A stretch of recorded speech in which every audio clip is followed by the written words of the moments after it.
بسم اللہ الرحمن الرحیم الہاکم التکاثر حتی زرتم المقابر کلا سوف تعلمون ثم کلا سوف تعلمون کلا لو تعلمون علم الیقین۔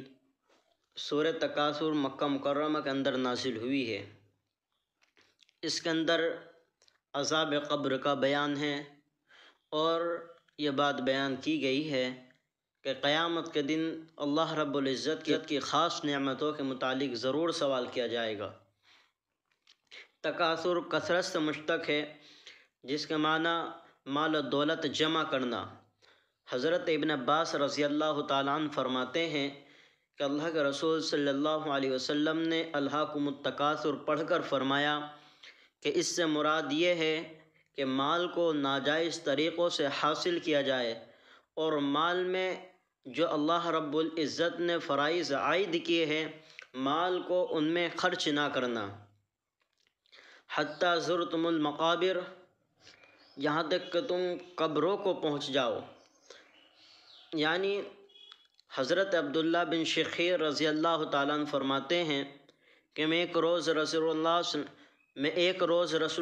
صلی اللہ علیہ وسلم کی خدمت میں پہنچا تو آپ صلی اللہ علیہ وسلم الہاکم التکاثر پڑھ رہے تھے اور یہ فرما رہے تھے کہ آدمی کہتا ہے کہ میرا مال ہے میرا مال ہے، حالانکہ اس میں تیرا حصہ تو اتنا ہی ہے جس کو انسان نے کھا کر ختم کر دیا ہے یا پہن کر بوسیدہ کر دیا ہے یا صدقہ کر کے آگے بھیج دیا ہے۔ اس کے سوا جو کچھ ہے وہ انسان کے ہاتھ سے جانے والا ہے، وہ لوگوں کے لیے چھوڑنے والا ہے، یعنی وارثوں کے لیے چھوڑنے والا ہے۔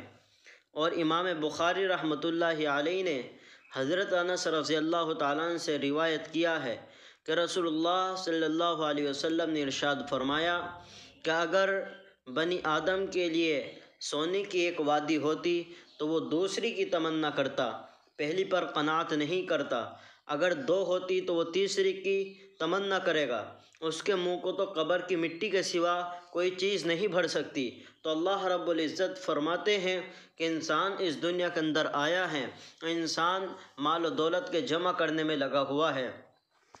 اور تفسیر کبیر میں اس کا ایک شان نزول نقل کیا ہے، وہ یہ ہے مکہ مکرمہ میں دو قبیلے تھے، ایک قبیلہ بنو عبد مناف اور بنو سہم۔ یہ آپس میں بیٹھے باتیں کر رہے تھے۔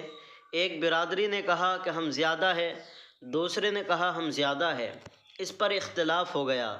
سمجھدار آدمیوں نے کہا جھگڑا نہ کرو، ایک شہر میں رہنے والے ہو، مردم شماری کر لو۔ مردم شماری کی گئی تو بنو عبد مناف کے افراد بڑھ گئے، انہوں نے نعرے بازی کی، خوشی منائی کہ ہم زیادہ ہیں۔ بنو سہم کو بڑا صدمہ ہوا کہ ہم تھوڑے نکلے۔ بنو سہم نے کہا قبروں کو بھی شمار کرو، چنانچہ قبرستان گئے تو بنو سہم کے مردے زیادہ نکلے، انہوں نے وہاں نعرے بازی کی، خوشی منائی کہ ہم زیادہ ہیں۔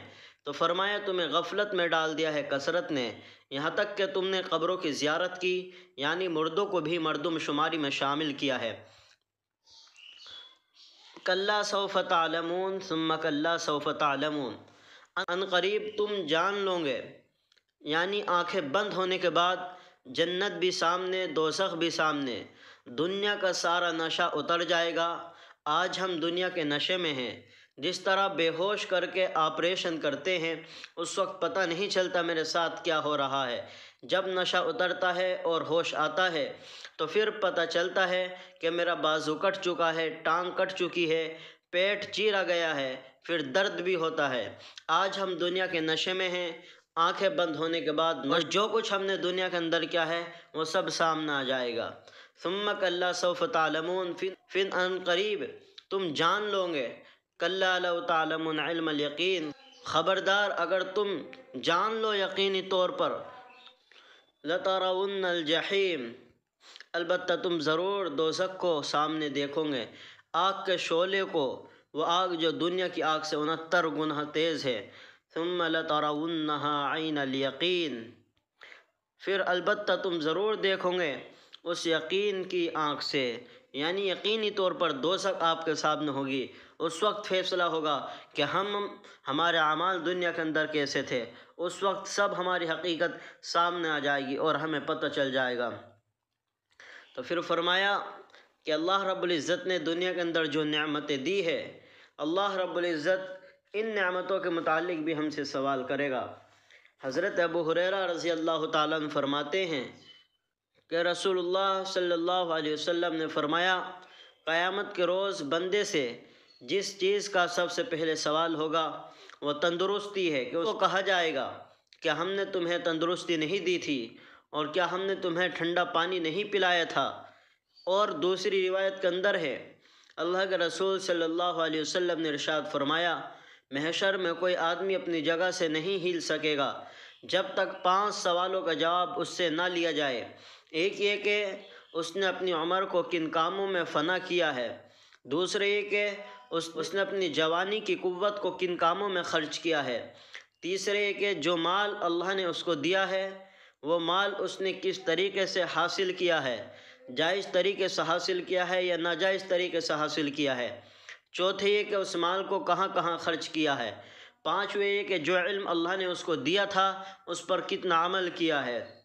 وہ فرمایا ثم لتسألن یومئذ عن النعیم، کہ تم سے ضرور پوچھا جائے گا نعمتوں کے بارے میں۔ اور ہم یہ سمجھتے ہیں کہ صرف زبان سے الحمدللہ کہہ دیا تو اللہ کا شکر ادا ہو گیا۔ ارے بھائی، نعمتوں کا فائدہ تو سارا بدن اٹھاتا ہے، شکریہ کے لیے صرف زبان ہلاتے ہیں۔ شکریہ ادا کرنے کا بہترین طریقہ نماز ہے کہ اس سے سارا جسم خدا کا شکر ادا کرتا ہے۔ جتنا شکر نماز کے ذریعے ادا ہوتا ہے اور کسی چیز سے ادا نہیں ہوتا۔ اللہ تعالیٰ کی نعمتوں کی قدر کرو، موت کو نہ بھولو، قبر اور آخرت کی تیاری کرو، جنت اور دوزخ کو سامنے رکھو، پل صراط کو آنکھوں کے سامنے رکھو، میزان کو نہ بھولو اور غفلت میں زندگی نہ گزارو۔ اللہ تعالیٰ ہم سب کی غفلت سے زندگی گزارنے سے حفاظت فرمائے، نیک اعمال کی توفیق عطا فرمائے، بغیر حساب و کتاب کے جنت میں داخلہ نصیب فرمائے۔ آمین۔ وآخر دعوانا الحمدللہ رب العالمین۔